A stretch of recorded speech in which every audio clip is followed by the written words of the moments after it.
Hello, and welcome. Today we're exploring a topic that affects every single one of us: inflation. Inflation is a key economic concept that affects everyone, from individuals to businesses and governments. Simply put, inflation refers to the general increase in prices of goods and services over time, leading to a decline in purchasing power. While moderate inflation is normal in a growing economy, high or hyperinflation can cause severe economic instability. In this detailed guide, we'll explore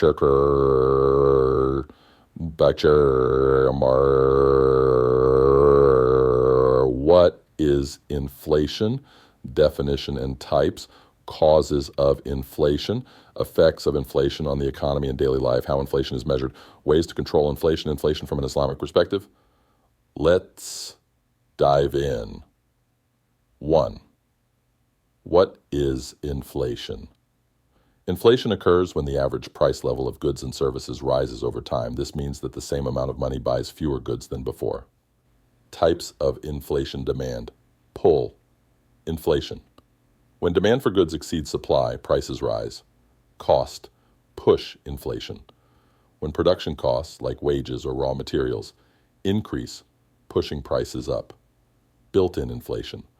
When workers demand higher wages, leading to higher production costs and price hikes. Hyperinflation. Extremely rapid inflation, e.g. Zimbabwe or Venezuela. Stagflation. High inflation. Plus stagnant economic growth. Plus high unemployment. A dangerous mix. 2. What causes inflation? Several factors contribute to inflation, including A. Monetary factors. Excess money supply. When central banks print too much money, its value decreases. Low interest rates. Cheap borrowing leads to higher spending, increasing demand. B. Economic factors. Rising production costs. Higher oil prices, wages, or supply chain issues increase costs. Global events, wars, pandemics, or sanctions disrupt supply, raising prices, e.g. Ukraine war, fuel price hike. C. Psychological factors. Consumer expectations. If people expect prices to rise, they buy more now, further increasing demand. Effects of inflation. Inflation impacts different groups in different ways. A. Negative effects. Reduces purchasing power. Your money buys less, e.g. 100 rupees today is not equal to 100 rupees next year. Hurts savers. If inflation is 7% but bank interest is 5%, you lose value. Increases living costs. Food, fuel, rent, and education become more expensive. Uncertainty for businesses. Hard to plan long-term investments. Widens inequality. Poor people suffer more as they spend most income on essentials. B. Positive effects, if controlled. Encourages spending and investment. People prefer buying now rather than later. Reduces debt burden. Loans become cheaper in real terms over time. Boosts wages and profits. Companies may increase salaries and earnings. 4. How is inflation measured? Governments track inflation using price indices. Consumer Price Index, CPI, measures household goods, food, clothing, transport. Wholesale Price Index, WPI, tracks price changes at the wholesale level. Producer Price Index, PPI, monitors production costs. Example, if CPI was 100 last year and 105 this year, inflation is 5%. 5. How can inflation be controlled? Governments and central banks use policies like A. Monetary policies increase interest rates, makes borrowing expensive, reducing spending. Reduce money supply. Central banks sell bonds to take money out of circulation. Budget fiscal policies reduce government spending. Less public spending lowers demand. Increased taxes reduces disposable income, slowing consumption. C. Supply side measures boost production. Subsidies, better infrastructure, and technology improve supply. Price controls, temporary caps on essential goods, but can cause shortages. Sixth Islamic perspective on inflation.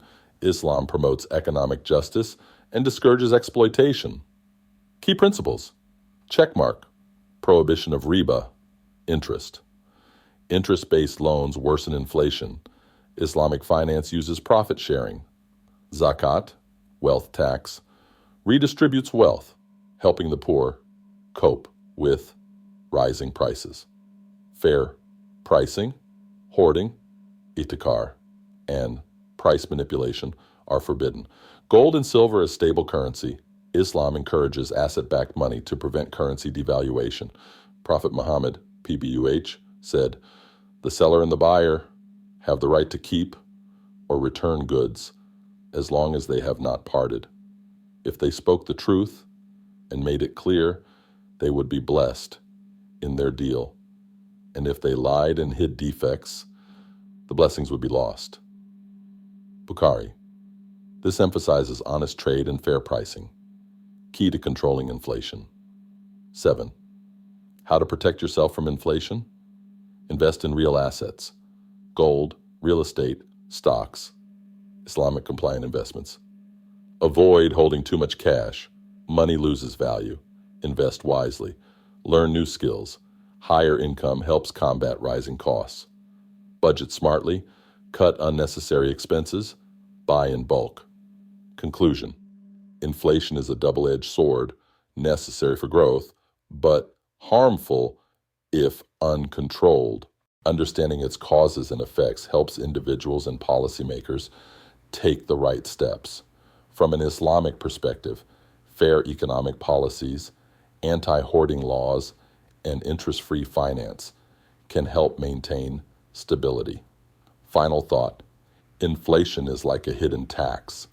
Everyone pays, but the poor suffer most. Smart financial planning and ethical economic systems can reduce its burden. Here's the good news. While you can't stop inflation, you can prepare for it. Invest in inflation-hedged asset stocks. Over time, companies can increase prices, which boosts profits and share prices. Real estate. Property values often rise with inflation. Commodities. Gold, oil, and other physical assets often retain value when currency weakens. Focus on skills and income growth. Invest in yourself. As inflation increases costs, your best defense is a growing income. Learn high-demand skills, upskill, or start a side business. Create a budget that adjusts with inflation. Track your spending. Cut non-essential expenses and find deals. Don't ignore small price increases. They add up quickly. Section 5. Is all inflation bad? Interestingly, not all inflation is bad. In fact, a moderate level, around 2% annually, is considered healthy for the economy. It encourages spending instead of hoarding money, business investment, economic growth. It's only when inflation becomes too high, hyperinflation, or too low, deflation, that serious economic problems arise. So there you have it. Inflation isn't just an economic buzzword. It's a daily reality that affects your savings, spending, and financial future. Understanding inflation empowers you to make smarter financial choices and avoid the hidden traps that catch millions of people unaware.